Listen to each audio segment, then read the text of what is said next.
Welcome to story board. Bengal, Assam, Tamil Nadu, Keralam, పుదుచ్చేరిలో ఎన్నికలు అన్ని పార్టీలకు చాలా కీలకంగా మారాయి. జాతీయ పార్టీల ఆధిపత్య ప్రదర్శనకు, ప్రాంతీయ పార్టీల అస్తిత్వ బలానికి ఈ ఎన్నికలు కఠిన పరీక్ష పెట్టబోతున్నాయి. బెంగాల్, తమిళనాడులో వచ్చే ఫలితాలు జాతీయ రాజకీయాలను కూడా ప్రభావితం చేసే అవకాశం కనిపిస్తోంది. ఒక్కో రాష్ట్రంలో ఒక్కో రకంగా ఉన్న రాజకీయ సమీకరణాలు చివరకు ఏ మలుపు తిరుగుతాయి, ఏ పార్టీని గట్టెక్కిస్తాయి? బెంగాల్లో దశాబ్దన్నరగా అధికారంలో ఉన్న మమతా బెనర్జీ మరోసారి పవర్ పై కన్నేశారు. దీదీకి ఈసారైనా చెక్ పెట్టాలని బీజేపీ పావులు కదుపుతోంది. తమిళనాడులో త్రిముఖ పోటీ ఉంటుందని అంచనాలున్నాయి. కొత్తగా పార్టీ పెట్టిన విజయ్ ఎవరి విజయావకాశాలు ప్రభావితం చేస్తారనేది ఇప్పుడు ఆసక్తికరంగా మారింది. లోక్సభ ఎన్నికలు జరిగి సరిగ్గా 2 ఏళ్లు పూర్తయ్యాయి. మరో 3 ఏళ్లలో మళ్లీ పార్లమెంటు ఎన్నికలు జరుగుతాయి. అంటే వరుసగా 3వ సారి అధికారంలో కొనసాగుతున్న ఎన్డీఏ కూటమి పాలనకు దాదాపుగా సగం పూర్తయినట్టే.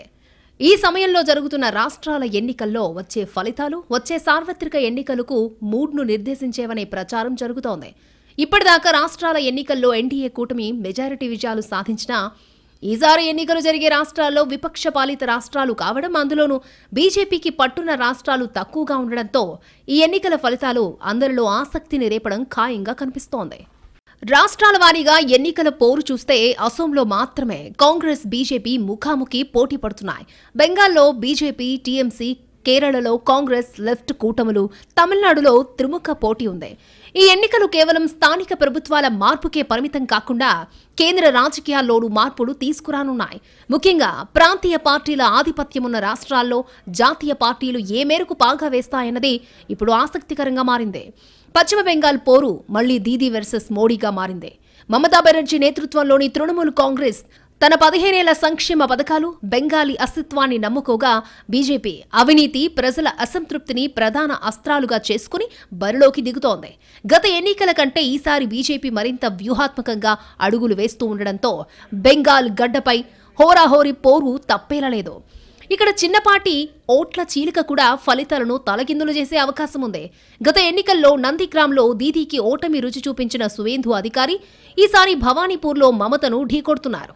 5 రాష్ట్రాల ఎన్నికలు అధికార బీజేపీ ప్రధాన ప్రతిపక్షం కాంగ్రెస్ పార్టీకి సవాలుగా మారాయి. ప్రస్తుతం అసోం, పుదుచ్చేరిలో మాత్రమే బీజేపీ కూటమి అధికారంలో ఉంది.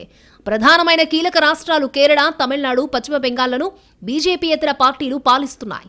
ఈ రాష్ట్రాల్లోని అధికార పార్టీలు కాంగ్రెస్ సారథ్యంలోని ఇండియా కూటమికి మిత్రపక్షాలుగా వ్యవహరిస్తున్నాయి.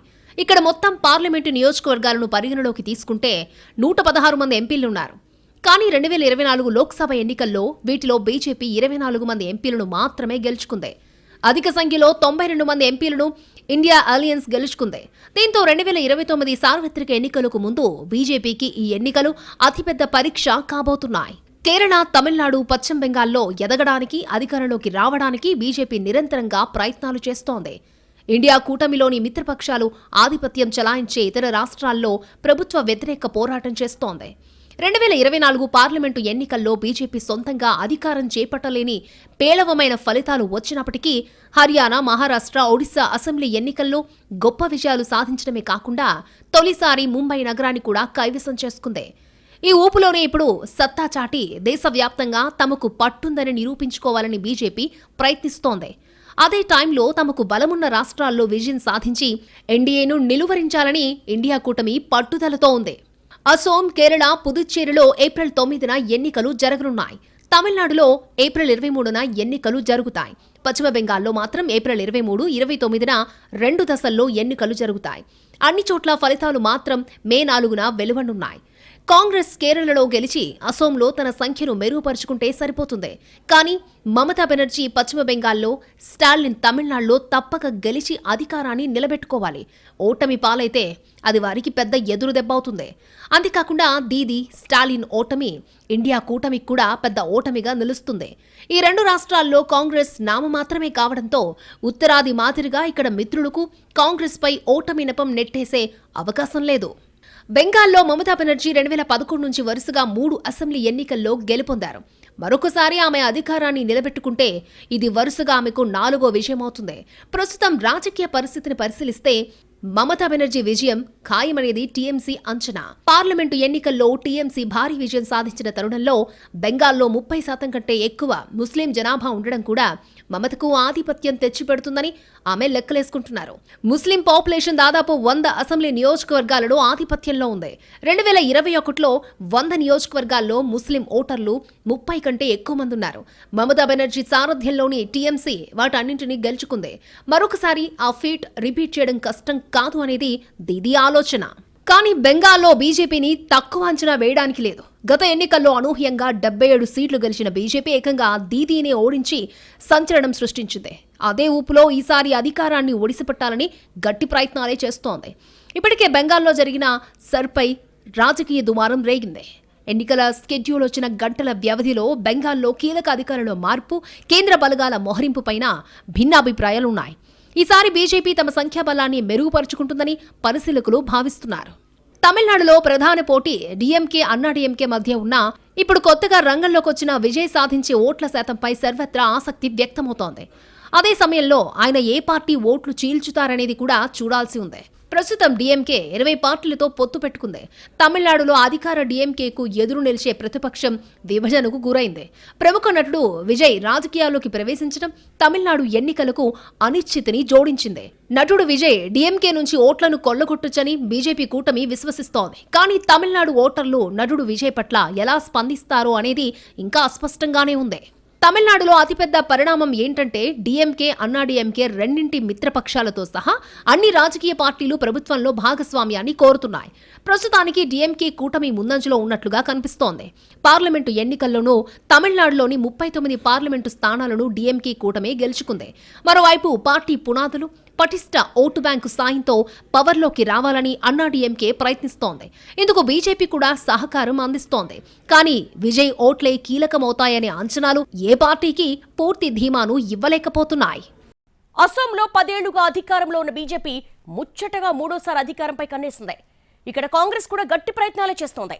కేరళంలో కాంగ్రెస్ నేతృత్వంలోని యూడీఎఫ్, ఎల్డీఎఫ్ మధ్య ప్రధాన పోటీ ఉన్నా బీజేపీ కూడా 3వ శక్తిగా అవతరించే పనిలో ఉంది. అసోం బీజేపీ పాలిత రాష్ట్రం. ఇక్కడ బీజేపీ బలంగా కనిపిస్తోంది. అయితే బీజేపీ అస్సాంలో గత 10 సంవత్సరాలుగా అధికారంలో ఉన్నందున ప్రభుత్వ వ్యతిరేకత కూడా ఉంది.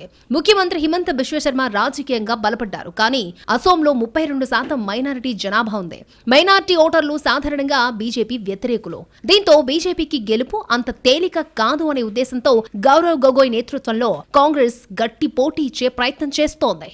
అసోం చిన్న రాష్ట్రం అయినప్పటికీ కేంద్రంలోని బీజేపీ ప్రభుత్వానికి ఇది రాజకీయంగా కీలకమైనది. ఎందుకంటే ప్రస్తుతం ఎన్నికలు జరిగే 4 రాష్ట్రాలు, ఓ కేంద్రపాలిత ప్రాంతంలో బీజేపీ అధికారంలో ఉన్నది కేవలం అసోంలో మాత్రమే. బీజేపీ అధికారం నిలబెట్టుకోవాలంటే అసోంను గెలవాలి. ప్రస్తుతానికి ఇక్కడ బీజేపీ గెలుపు ఖాయమనే అంచనాలున్నా పోలింగ్ నాటికి ఏమైనా జరగొచ్చు అనే వాదన కూడా వినిపిస్తోంది. కాంగ్రెస్ కొంతకాలంగా రాజకీయ దూకుడు పెంచడంతో ఆ పార్టీకి అసోంలో ఉన్న పునాదులు దృష్టిలో పెట్టుకుని హస్తం అవకాశాలని పూర్తిగా కొట్టి పారేయలేని పరిస్థితి. అక్రమ వలసల్ని ఆయుధంగా మలుచుకుని బీజేపీ కాంగ్రెస్ పై పైచేయి సాధించే ప్రయత్నం చేస్తోంది. ఈ విషయంలో హిమంత్ గౌరవ్ గొగోయ్ ను పూర్తి స్థాయిలో డిఫెన్స్ లోకి నెట్టడానికి తీవ్రంగా ప్రయత్నించారు.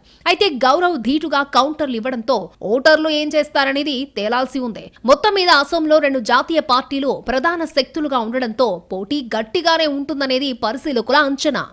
అసోం సీఎం హిమంత బిశ్వశర్మ సారథ్యంలో బీజేపీ ధీమాగా ఉంది.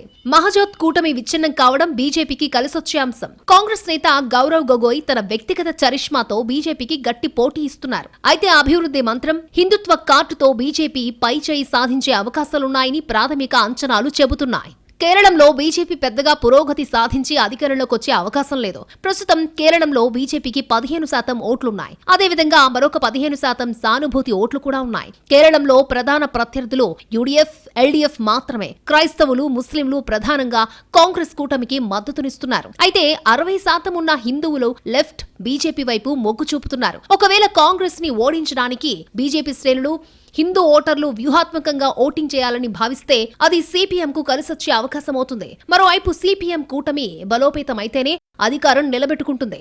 ఎందుకంటే ప్రస్తుతం కేరళలో కాంగ్రెస్ అధికారాన్ని చేజిక్కించుకునే అవకాశం ఎక్కువగా కనిపిస్తోంది. అందువల్ల కేరళలో బీజేపీ అవకాశాలు పరిమితంగా ఉన్నాయి. కాంగ్రెస్ కూటమి విజయం సాధిస్తుందని రాజకీయ విశ్లేషకులు భావిస్తున్నారు.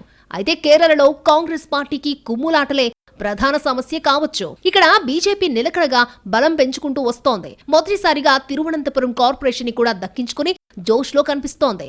కానీ దశాబ్దాలుగా పాతుకుపోయిన యూడీఎఫ్, ఎల్డీఎఫ్ కూటముల్ని కేరళం ఓటర్లు వదులుకునే ప్రసక్తి లేకపోయినా ఈసారి బీజేపీ చీల్చే ఓట్లే విజేతను డిసైడ్ చేయొచ్చు అనే అంచనాలు లేకపోలేదు.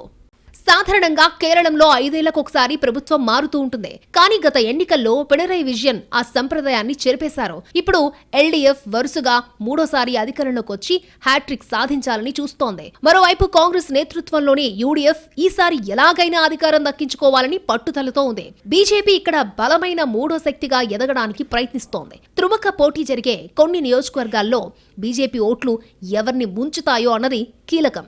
ప్రతి రాష్ట్రంలోనూ స్థానిక సమస్యలతో పాటు జాతీయ అంశాలు కూడా ఓటర్లపై ప్రభావం చూపుతున్నాయి. ఈ ఎన్నికల ఫలితాలు అటు అధికార పక్షానికి ఇటు విపక్ష కూటమికి అత్యంత ప్రతిష్టాత్మకం కానున్నాయి. ఈ ఎన్నికల తీర్పు భారత రాజకీయ ముఖ చిత్రాన్ని మార్చే అవకాశం ఉంది. మొత్తం మీద 4 రాష్ట్రాల్లో ఒక్కో చోట ఒక్కో రకంగా కనిపిస్తున్న రాజకీయ సమీకరణాలు ఉత్కంఠకు దారితీస్తున్నాయి. గతానికి భిన్నంగా ఈసారి తనకు అంతగా పట్టులేని ప్రతి రాష్ట్రంలోనూ బీజేపీ ఎంతో కొంత పోటీ ఇవ్వడానికి ప్రయత్నించడం కీలక పరిణామంగా చూస్తున్నారు. ఓవైపు దేశవ్యాప్తంగా కాంగ్రెస్ కి రాష్ట్రాల్లో ఓట్లు తగ్గుతున్న తరుణంలో తమ ఓటు బ్యాంకు పెంచుకోవడానికి ఇదే అదునని బీజేపీ భావిస్తోంది. కానీ కొన్ని రాష్ట్రాల్లో ఇప్పటికే బీజేపీ బలమైన ప్రత్యామ్నాయంగా ఎదగలేకపోతోంది. కాకపోతే ఫలితాలతో సంబంధం లేకుండా ఎన్నికల్లో కడదాకా పోరాటంలో ఆరితేరిన బీజేపీ ప్రత్యర్థులకు విజయం కేక్ వాక్ కాదని నిరూపించే ప్రయత్నంలో ఉంది. గత లోక్సభ ఎన్నికల్లో దక్షిణాది నుంచి ఎక్కువ సీట్లు ఆశించిన బీజేపీ ఆ మేరకు ఫలితాలు సాధించలేకపోయింది. కానీ వచ్చే లోక్సభ ఎన్నికల్లో దక్షిణాది నుంచి మెరుగైన సీట్లు రావాల్సిందేనని భావిస్తున్న బీజేపీ అందుకిప్పుడు అసెంబ్లీ ఎన్నికల్లో పునాదులు వేసుకోవాలని ఉద్దేశంతో కనిపిస్తోంది. పుదుచ్చేరి ఫలితం ఎలా ఉన్నా దాని ప్రభావం పెద్దగా ఉండదన్న అభిప్రాయాలున్నాయి. ఈ సంగతి వదిలేస్తే 4 రాష్ట్రాల ఎన్నికల ఫలితాలు మాత్రం ఎన్డీఏ ఇండియా కూటమిల బలాబలాలు లెక్కలు తేల్చనున్నాయి. ఇరాన్ యుద్ధం, ఎల్పీజీ సంక్షోభాన్ని అవకాశంగా తీసుకోవాలని ఇండియా కూటమి చూస్తోంది. 12 ఏళ్లుగా దేశంలో సుస్థిర పాలన, అభివృద్ధే తమను గెలిపిస్తుందనేది ఎన్డీఏ అంచనాగా ఉంది. పుదుచ్చేరిలో బీజేపీ కూటమిపై సీఎం ఎన్ రంగస్వామి ప్రభావం ఉంది. బలమైన పరిపాలన వ్యవస్థ, ఓటర్ల బేస్ను బట్టి బీజేపీ కూటమి పుదుచ్చేరిని నిలుపుకునే అవకాశాలు ఎక్కువగా ఉన్నాయి. కానీ మొన్నటి లోక్సభ ఎన్నికల్లో పుదుచ్చేరిలో ఏకైక ఎంపీ స్థానం దక్కించుకున్న కాంగ్రెస్ పూర్తిగా ఆశలు వదులుకోలేదు. పుదుచ్చేరిలో ఎవరు గెలిచినా ఆ ప్రభావం పెద్దగా ఉండదనేది చరిత్ర చెబుతున్న సత్యం. మోడీ కొన్నాళ్లుగా తీవ్ర ప్రయత్నాలు చేస్తున్న బెంగాల్, తమిళనాడు, కేరళలో బీజేపీ బలం పుంజుకోవడం చాలా అవసరం. ఈ 3 రాష్ట్రాల్లో ఒక్కచోట గెలిచినా తాము పెద్ద విజయం సాధించినట్టే అనేది కాషాయ పార్టీ వర్గాల మాట. కాంగ్రెస్ మాటకొస్తే ఆ పార్టీ కేరళంలో ఖచ్చితంగా గెలవాలి. ఎందుకంటే గాంధీ కుటుంబం పట్ల అక్కడ సానుకూలత ఎక్కువగా ఉంది. అలాగే అసోంలోనూ బీజేపీతో హోరాహోరీగా పోరు సాగించాలి. లేకపోతే కాంగ్రెస్ పుంజుకోవడం అంత తేలిక కాదు అనే ప్రచారం మళ్లీ ఊపందుకునే ప్రమాదం ఉంది. స్టాలిన్ తమిళనాడులో వరుసగా 2వ అధికారంలోకి రావాలి. టీఎంకే ఓడిపోతే ఆ పార్టీ బలం తమిళనాడులో అతివేగంగా క్షీణించిపోతుంది. అదే సమయంలో అన్నా డీఎంకే ఈ ఎన్నికల్లో ఓడితే ఆ పార్టీ బలం కూడా తగ్గుతుంది అనడంలో సందేహం లేదు. ఇక కొత్తగా పార్టీ పెట్టిన విజయ్ రాజకీయ భవిష్యత్తును ఈ ఎన్నికలే నిర్ణయిస్తాయి. మమతా బెనర్జీ బెంగాల్లో గెలిస్తేనే జాతీయ రాజకీయాల్లో టీఎంసీ మాటకు విలువ ఉంటుంది. లేకపోతే దీదీని ఎవరూ ఖాతరు చేయకపోవచ్చు. ఇలా ప్రతి రాష్ట్రము విడివిడిగా, ఎన్నికలు జరిగే రాష్ట్రాలన్నీ కలిసికట్టుగా కూడా జాతీయ రాజకీయాలపై ప్రభావం చూపించే అవకాశం ఉండడమే ఈసారి ఎన్నికల ప్రత్యేకతగా చెబుతున్నారు. కాబట్టి ఈసారి అసెంబ్లీ సీట్ల సంఖ్య ఆధారంగా కాకుండా రాజకీయ సమీకరణాలు, ఫలితాలు చూపే ప్రభావం ఆధారంగా రాష్ట్రాల ఎన్నికల గురించి చర్చ జరుగుతోంది. ఎన్నికలు కేవలం అసెంబ్లీ ఫలితాలకి పరిమితమయ్యే అవకాశం లేదు. బీజేపీ విస్తరణ ఆకాంక్షలకు జనం మద్దతు ఉందా లేదా, కాంగ్రెస్ కి పూర్వ వైభవం వచ్చే ఛాన్స్ ఉందా లేదా అనే విషయాలు తేల్చనున్నాయి. అసోం ఫలితాలు సీఏఏపై నిర్ణయాన్ని ప్రభావితం చేసినా ఆశ్చర్యపోవాల్సిన పని లేదంటున్నారు విశ్లేషకులు. తమిళనాడులో డీఎంకే కూటమికి అధికారం వస్తే పర్వాలేదు. అలా కాకుండా త్రిశంకు సభ ఏర్పడితే మాత్రం సరికొత్త రాజకీయ సమీకరణాలకు తెర తీసినట్టే అవుతుంది. మొత్తం మీద ఈసారి రాష్ట్రాల ఎన్నికలు ఆ పార్టీలను టెన్షన్ పెడుతున్నాయి. ఎందుకంటే రాజకీయ సమీకరణాలు సంక్లిష్టంగా ఉన్నాయి. ఏ పార్టీ కూడా గుండె మీద చెయ్యి వేసుకుని ధీమాగా ఉండే పరిస్థితి లేదు. అలాగే ఏ పార్టీ కూడా రేసులో లేదని పూర్తిగా చెప్పే స్థితి కూడా కనిపించడం లేదు. అందరూ పోటీదారులే ఉన్నప్పుడు రేసు ఖచ్చితంగా రసవత్తరంగానే ఉంటుంది. సహజంగా ప్రతిసారి రాష్ట్రాల ఎన్నికల్లో పార్టీల ప్రచార వ్యూహాలే కీలకం. కానీ ఈసారి షెడ్యూల్ విడుదలకు ముందే మొదలైన రాజకీయం చాలా త్వరగానే రసపొట్టులోకి వచ్చేసింది. పోలింగ్ కు సరిగ్గా నెల రోజుల సమయం కూడా లేకపోవడంతో అన్ని పార్టీలు హడావిడిగా బలాబలాలు బేరీజు వేసుకుంటున్నాయి. ఉన్నాయి. ఖచ్చితంగా అధికారంలోకి వచ్చి తీరాలని ప్రతి పార్టీ తన క్యాడర్కు నూరిపోస్తోంది. కీలక నేతల భవితవ్యం కూడా ఈ ఎన్నికల్లో తేలిపోనుంది. గతంలో మాదిరిగా కాకుండా ఈసారి సరైన ఫలితాలు చూపించకపోతే కఠిన చర్యలు తప్పవని జాతీయ పార్టీలు కూడా స్థానిక నేతలకు గట్టి హెచ్చరికలు జారీ చేశాయి. దీంతో ఇదివరకటిలా సాకులు చెప్పే అవకాశం లేదు. ప్రచారంలో ఎన్ని రోజులైనా పాల్గొంటాం, ఎలాంటి సహాయ సహకారాలైనా అందిస్తాం. మాకు మాత్రం విజయం తప్ప మరొక మాట వినిపించొద్దని బీజేపీ నేతలకు మోడీ, అమిత్ షా తేల్చి చెప్పేశారు. కాంగ్రెస్ అగ్రనేత రాహుల్ కూడా స్థానిక నేతలకు కీలక ఆదేశాలిచ్చారు. ఎట్టి పరిస్థితుల్లోనూ నిర్లక్ష్యాన్ని సహించేది లేదని హెచ్చరించారు. ప్రతి రాష్ట్రంలోనూ పోటీ చాలా గట్టిగా ఉన్న తరుణంలో ప్రతి ఓటును కీలకంగా తీసుకోవాలని పార్టీలు డిసైడ్ అయ్యాయి. అందుకే ఎవరు ఓటేయకపోయినా పర్లేదనే ధోరణికి కాలం చెల్లిందని అభిప్రాయపడుతున్నాయి. ఎవరేమనుకున్నా తమ రాజకీయ ఆధిపత్యం ప్రదర్శిస్తామని బీజేపీ ధీమాగా చెబుతోంది. కానీ ఈసారి కాషాయ పార్టీకి షాక్ ఇస్తామని కాంగ్రెస్ అంతే గట్టిగా చెబుతోంది. మరోవైపు జాతీయ పార్టీల విస్తరణ వాదానికి అడ్డుకట్ట వేస్తామని ప్రాంతీయ పార్టీలు తొడగొడుతున్నాయి. ప్రతి రాష్ట్రంలోనూ జాతీయ, రాష్ట్ర స్థాయి అంశాలు సమాంతరంగా ప్రయాణిస్తున్నాయి. దీంతో పోలింగ్ నాటికి ఏ అంశాలు పైచేయి సాధించి ఏ పార్టీ పుట్టి ముంచుతాయనేది ఎవరూ నిర్దిష్టంగా చెప్పలేకపోతున్నారు. అందుకే ప్రీ పోల్ సర్వేలు కూడా ఓటరు నాడి పట్టలేక చేతులెత్తేస్తున్నాయి.